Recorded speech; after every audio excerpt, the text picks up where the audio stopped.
is that, yes, it's Sesame Street with an adult sensibility, but it's done with great love and affection. It's not taking the piss or undermining what Sesame Street is or has done. Because it's basically saying, imagine that world and then put an adult sensibility on that world where the sun isn't always bright and shining. Yeah. You aren't always having a great day or on top of your game. Your life isn't always going as well as you'd hoped.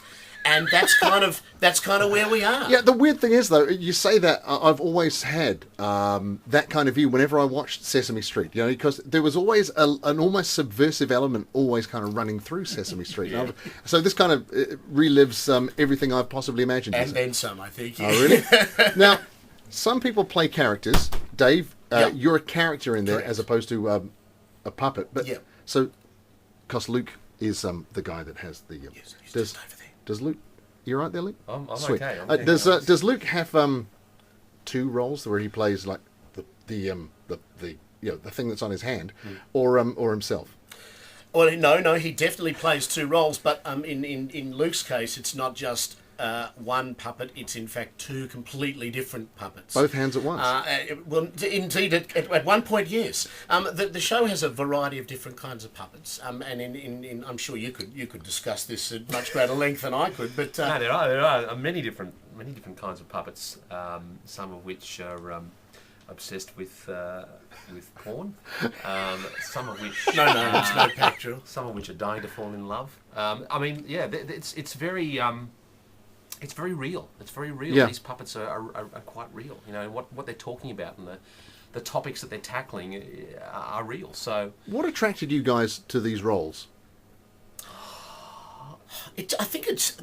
For me, it's my first musical Really? in 20 years in the business. So, I mean, on that level, I was intrigued. But just to read the script, and it's laugh out loud funny. It's naughty. It takes on a few of the sacred cows that perhaps people go, oh, you can't go there. Well, Yep. we do. And I think in part that's because of the puppets. They allow us to go... To be able to get away with push it. the envelope a bit further than if it was just a bunch of humans. And also, at the end, it's got a really affirming message of tolerance, of inclusion, of living in the moment, of being, it's got a real heart. Yeah, And leave you you with a almost bit ruined it smile. there, Dave, by saying at the end it's got this really good message. And I was right with you there. Not, for a second. sorry, man. Lost Not you whack there. over the head. Yes, audience with me all the way. Lost them at the station. Sorry, mate. No need for that. Now, before we introduce, because I have to say that Luke has his hand in something. I do. Before we introduce Hello, Doctor. Hello. your character, is it He's just resting at the moment. yeah? actually. How weird is it to have your hand up the back of a character? Look, it's a little hot. Yeah. It's a little hot and sweaty, but we're used to it. And this particular character would like that, I He believe. quite enjoys it. Yeah. He quite enjoys it. He misses it when it's not happening. But Don't we all? backstage, on stage, he's forever alive. As soon as he goes on, he's alive and So- alert and present. Can you introduce us to the character? Yeah. He's just. Oh, hello, how are you? Okay, now I'm filming this on a video thing that you'll be able to see on the Hauraki website. Now, this is a most Video, man. Oh, Your video. because this I'm going to have to ask Dave because this is a little disconcerting. Oh, okay. Dave, when Luke's on stage with his character, we can see Luke as well. Like he's Correct. not hidden like he is with the Muppets and that sort of thing. That's an excellent question. And indeed, as the other actor on stage, Yep. I have to look at him rather than at Luke behind him there. Okay, And, that's my question because I've just had this weird thing has just happened. Just not here. It's weird. It's a little edgy. Every time I speak to him, I want to talk in my character voice, which Okay. of course sounds like this. But here's the thing: I can see Luke, but I'm looking at the character, and I know it's not like watching a ventriloquist because I can see Luke's lips moving when he's There's talking. like a transfer that goes between... The fact that there's no attempt to hide the puppeteer, I think, is one of the great things that the show has that makes it so unique. Yeah. The emotion, the humour, the energy of the actor Yep. seems to just miraculously transfer into these, felt and fur creatures on there. Yeah. And people, I mean, you We're were telling here. us We're here purely just to support these guys when they need a bit of a helping hand to get the message across. Really. Absolutely. And it's an unconventional form of puppetry. Is this the first time you've worked with puppets like this? Yes, in fact, it's the first time that any of us have worked with puppets. So we had How? a puppet consultant on board from the start, Really? giving us a hand. Yeah. Is it hard from an actor's point of view to develop?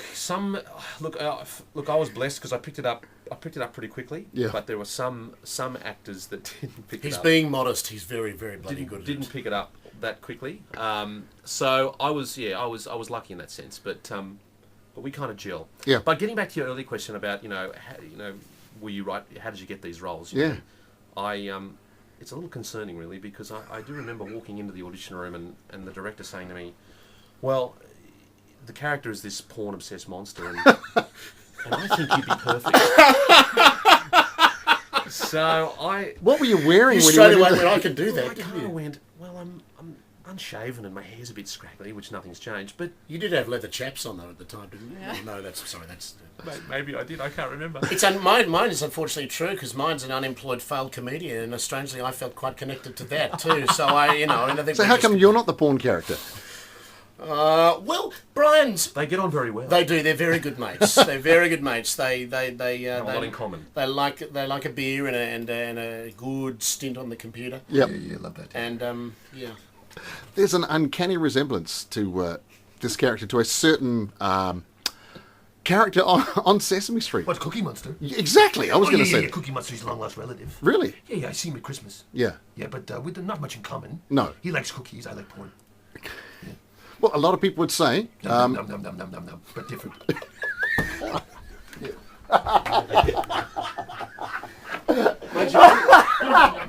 When we smoke a little of those jazzy cigarettes, man, I mean, I tell you, Cookie Monster would be his munchies. Oh, yeah, that's true, yeah. Yeah.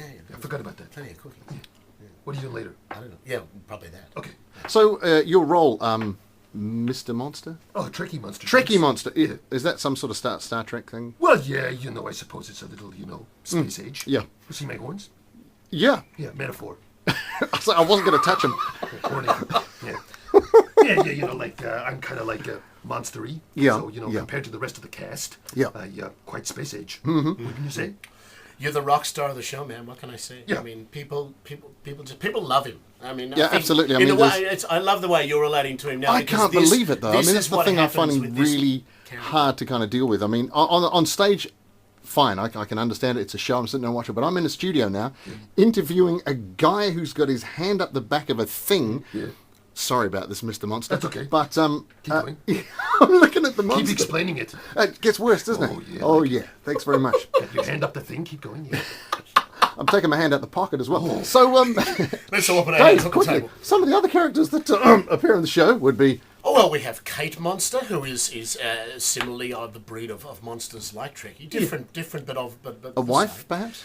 I have a wife, well, a fiance who becomes my wife in the show. Her name is Christmas Eve. She's a Japanese therapist. Yep. Doesn't have any clients. We're struggling a bit, Weird. but that's it's kind of odd. We have Rod, Yep. and who's perhaps a little divided about his sexual orientation. Yep.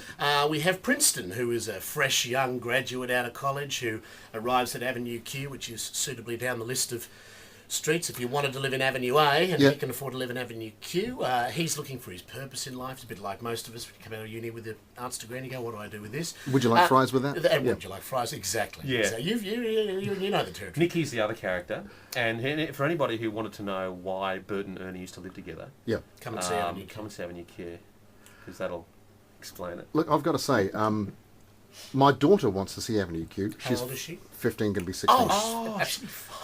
My eldest girl is 8. Yep. And she's seen the show with the exception of a couple of songs, one of which is Trekkie's signature tune, The Internet is for Porn. We did take her out for that one.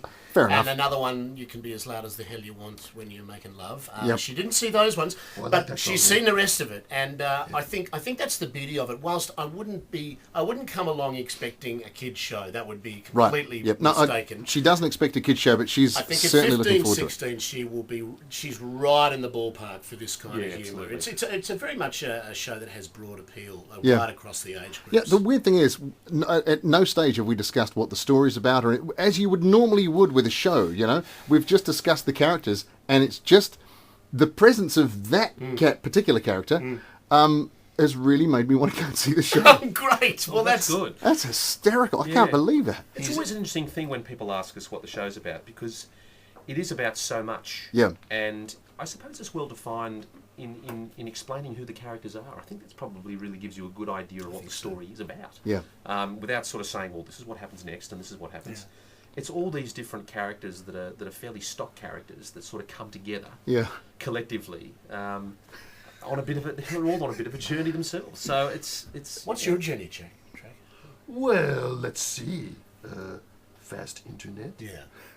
It's very quick here in New Oh, Zealand. it is. You know that. Very fast broadband. Oh, yeah. Yeah, It's good. I like it. Yeah. Yeah. Mouse. Mouse. Double click. That's it. Yeah. Double click, yeah. Yeah. Okay. That's good. Okay, stop it.